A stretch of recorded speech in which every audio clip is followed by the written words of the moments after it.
Hey guys, it's Elisa from Turning Pages, and today is another gloomy day here in the Pacific Northwest, so definitely ignore the lighting changes, and if it's really dark or really light 1 second, that's just something we're going to have to deal with, and I don't think it's going to be that big of a problem because it is still earlier in the day, so I'm trying to get it done before it gets too dark.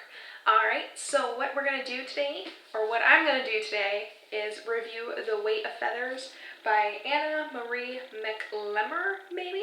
I'm not exactly sure how to pronounce it, but there it is. And the cover is absolutely gorgeous, and my nails match perfectly, and it looks like that.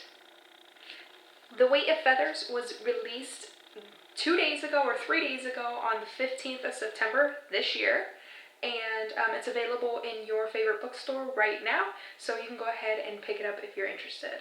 I do want to let you guys know that this book was sent to me for review, and I'm not getting paid for this. I'm not getting any kind of compensation. I'm basically getting this book to be able to read it and to review it and share my opinion to you guys. So if you don't know what The Weight of Feathers is about, it's basically a retelling, a modern kind of retelling of Romeo and Juliet, and instead of just being two random teenagers in the 1300s, it follows the story of two teenagers who are both traveling performers. Lace travels with her family, and they perform a mermaid kind of act. Her and her cousins all dress up as these differently colored mermaids, and they look like a rainbow together, and they swim around in lakes and basically act like mermaids and do these shows, and a whole bunch of people come and watch them and really enjoy it, and the kids obviously love it.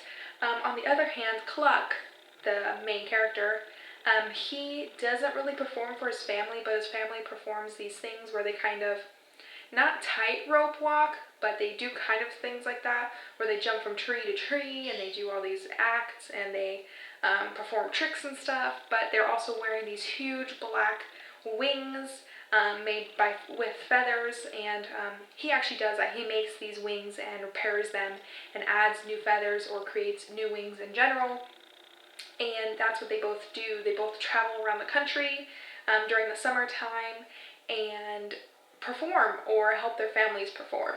So the same basic idea of Romeo and Juliet. These two families are kind of feuding or clashing, and they've been doing this for many, many years, and no one truly knows where it started or what caused the entire thing to start. But since then, all these different incidences have happened, and whether they were accidents or whether it was caused by some outside reason or cause, each family basically blames one another for it. So no one knows where it started, and it's the same basic concept as Romeo and Juliet. But it's a little bit different because there's kind of a little bit of magic and a little bit of oddity in there. Cluck's family actually grows feathers out of their head, in between their hair. His entire family grows black feathers, but he grows these black ones with a little bit of red in it, which you can also tell is incorporated in the cover, which I thought was amazing. So he's different and he sticks out, and he's kind of like the sore thumb in his family. No one really understands him, no one really gets him, and they even seem to hate him a little bit. And Lace is not exactly the same, but she's getting there throughout the story. Lace, as a young child, has always been told to stay away from this other family. She has always been told what the feathers mean and what black magic is behind them, and she's always warned not to somehow interact or communicate with these other family members. And then you know what basically happens. Cluck and Lace somehow meet, something happens, they can't stay away from each other, yada yada yada yada, the whole thing. The whole shebang. Overall, I really enjoyed The Weight of Feathers. My biggest worry when I was reading this book was that it would follow exactly the same steps as Romeo and Juliet, and the lighting is just poop. It's just poop. I was worried that it would follow the same steps. I was worried that instead of, writing letters or something, they'd be texting or sending emails. That was my worry. I was worried that it would just be the same story, just at a different time.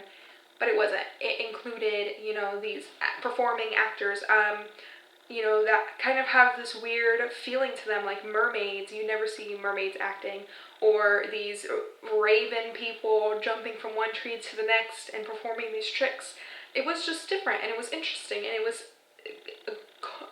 good to see that it wasn't exactly the same as Romeo and Juliet, and that's what I was worried about.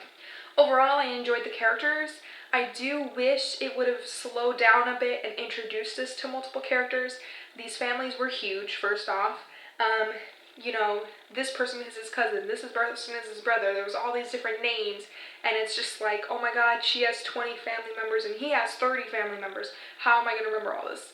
It's kind of hard to keep up with it at the beginning, but after that you kind of start to just pick out the most important people, and any other than that, you know, you just kind of like, oh, okay. That was the most difficult thing about this book. Can we talk about the ending, please? The ending was mind-blowing. Maybe it's just me, maybe I'm just gullible, maybe I just don't read hard enough, but I didn't expect what happened to happen. It's interesting to see how these families actually connect and what they have in common and what truly caused this feud. It's nothing like the one between Romeo and Juliet. There's actually something that truly caused this, and we're gonna find, and you basically find out by the end of the book, which is amazing. I don't know if you find out in Romeo and Juliet what caused the feud, but you do in this one. Another thing I really liked about this book was that Lace and Cluck never turned on one another. Yes, they had differences, and yes, they kind of had this, you know, sense that, oh, maybe I shouldn't trust her, and oh, what about this, and oh, my grandpa said that, and oh, this and this and this.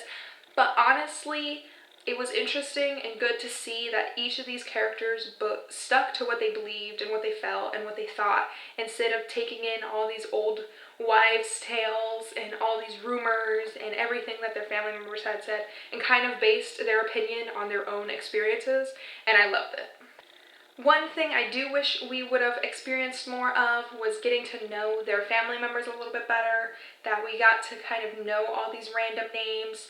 I mean, cousins, grandmas, uncles, aunts, you didn't kind of even know how they all related. I don't know, I felt like we definitely needed like a family tree sketched out. So that was a little bit saddening, but overall the story was amazing, the characters were amazing, all the different aspects of like their performances and their acts were awesome. So I really enjoyed The Weight of Feathers, and I am so happy that I got the chance to read it. If you haven't picked it up yet, you definitely should. It's an awesome read for this fall. It's already available in your stores right now, so I recommend going and picking up your own copy and reading it. If you do pick it up, or if you have already read The Weight of Feathers, then definitely comment down below and let me know what you thought about it. I really enjoyed it, and I really want to know what you think. So that was it for my review today, you guys. I hope you enjoyed. I also hope it wasn't as long or as dreary as my last review. It was horrible to edit. I can't even believe how I did it. But yeah, I hope you guys enjoyed. Again, if you have any questions, comments, suggestions, leave them down below in the comments section, and I'll get to them as soon as I can. Also, the social media is always linked down below, so if you want to go ahead and follow me on my blog, you want to go check out my Etsy, anything like that will be linked down below. If you want to see my written review on The Weight of Feathers, that will also be linked down below, so you can go ahead and check that out if you're interested. So I'll see you guys in the next video, and I hope you enjoyed, and I will see ya!